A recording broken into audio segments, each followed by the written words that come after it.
Welcome back to another episode of Cathedral Chats. I'm your host, Father Jacob Toma, and today we will be talking about Catholic superstitions and how to avoid them. So before we get into it, Friday the 13th has either passed or is coming up, depending on when you're watching this video. And so because of that, I thought it'd be really good to just go over like a few different Catholic superstitions that I've come across in my own life and time, not only as a priest, but as a faithful Catholic growing up. And so we want to make sure to avoid superstitions because there are those things that simply don't bring us closer to the Lord, and ultimately they can cause us a lot of anxiety, because whether or not we're doing things correctly or incorrectly, and whether or not we're ultimately living a life pleasing to God. So we want to make sure to just get rid of anything that gets in the way of our relationship with Jesus. And so, to begin, let's simply start with a definition from our good modern Catholic dictionary. It's a very good book. It gives you all sorts of different terms and definitions. And so what it says about superstition is this. And I'll have that up on the comments right there, just a written definition. So I'll make sure to edit that in for you. But it says, superstition is the unseemly or irreverent worship of God, or giving to a creature the worship that belongs to God. Rendering unbecoming worship to God may stem either from false devotion or from a tendency toward magic.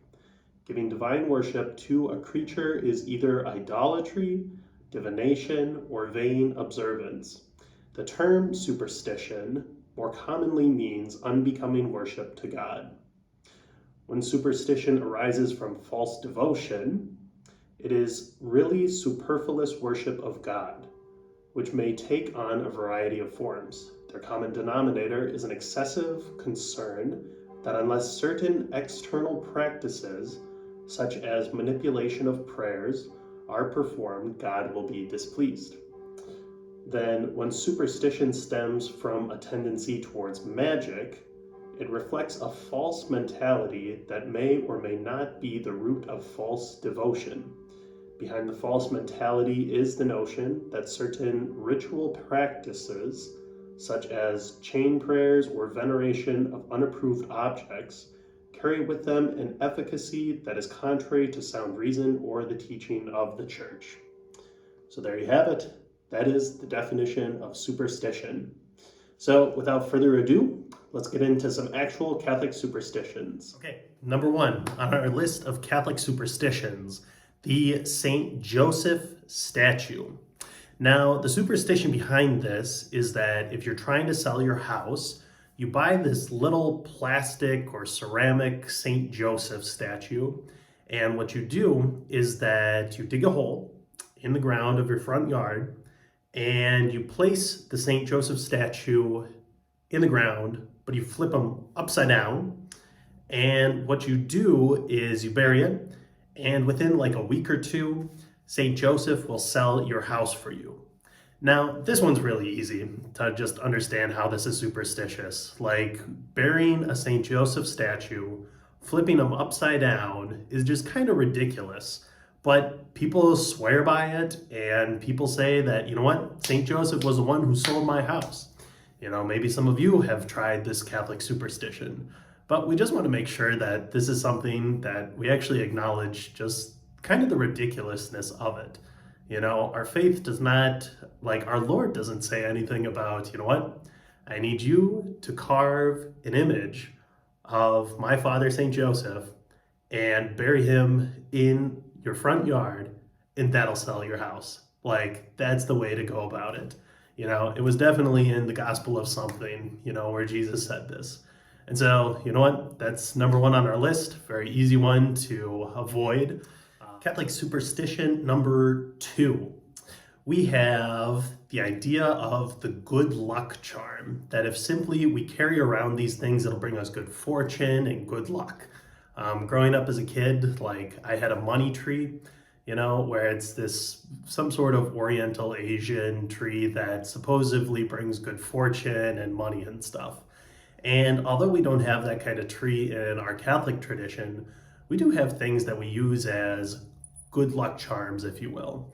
And oftentimes these come from a good place of pious devotion, such as things as like carrying a rosary around with us, miraculous medals, even wearing a scapular. These things can turn into like good luck charms, where if we don't have these things, then bad luck falls upon us.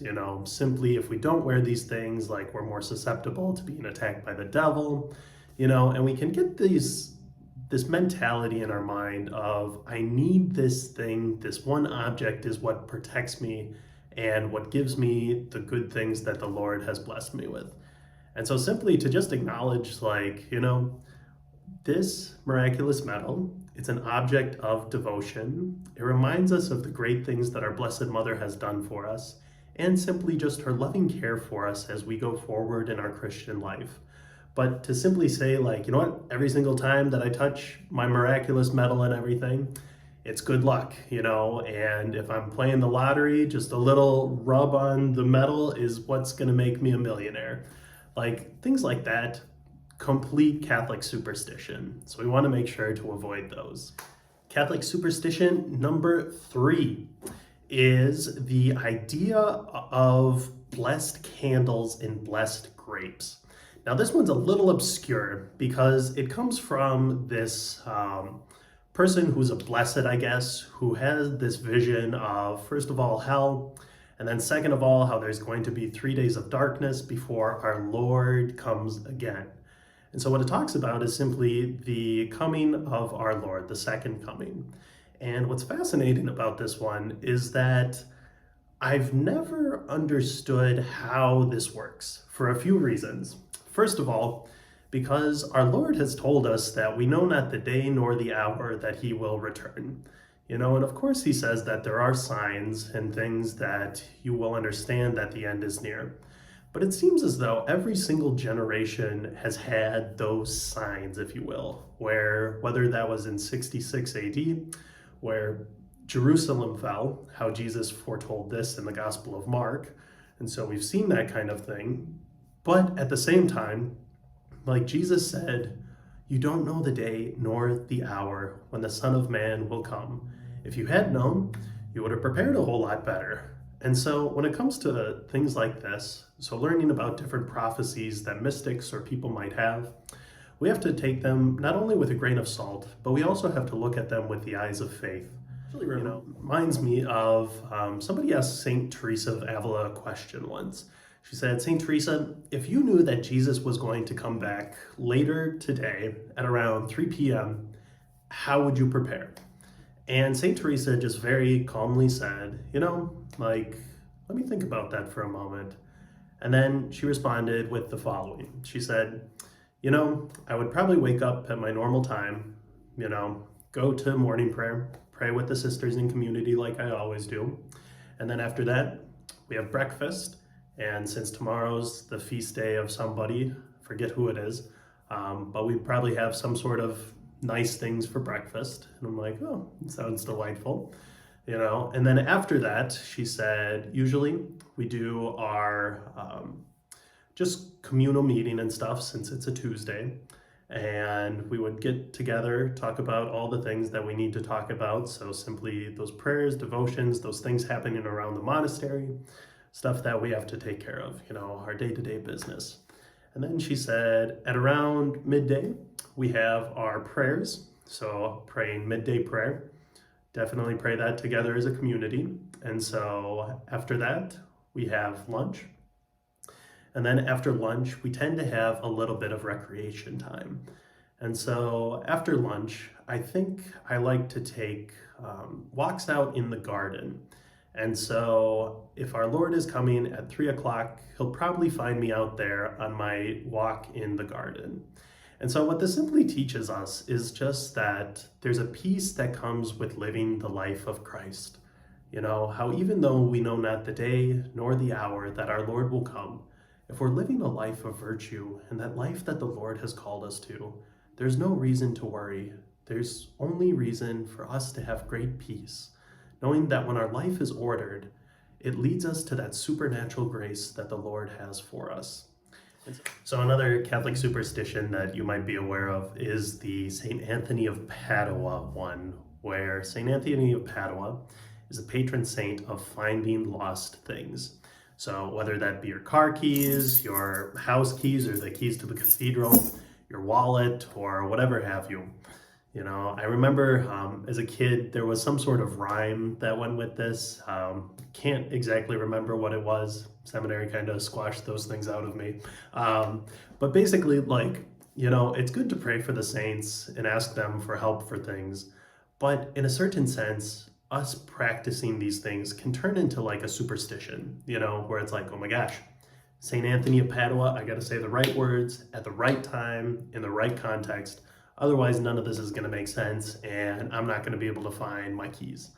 And so when we do things like this, you know, it can give us this disposition towards the superstitious, you know, where that second definition that we heard, that when superstition tends from a tendency towards magic, where if we simply do and say all the right words, then things happen like that. Like miracles just seem to happen and flow forth. And so we want to make sure that, you know, our devotion to the saints is not something that is superstitious. Well, that concludes our list of the Catholic superstitions. That's all that I could think of, but if there's anything that you can think of or stuff that you want to ask questions about, make sure to leave us a comment at the bottom of the video. And yeah, that's all we have. Be blessed on Friday the 13th, just knowing that it's a day like any other day. It's not particularly unlucky one way or another, because ultimately we place our hope and trust in Jesus Christ. And so next time on Cathedral Chats, we'll see you. Going to be doing something fun. And yeah, we'll see you then.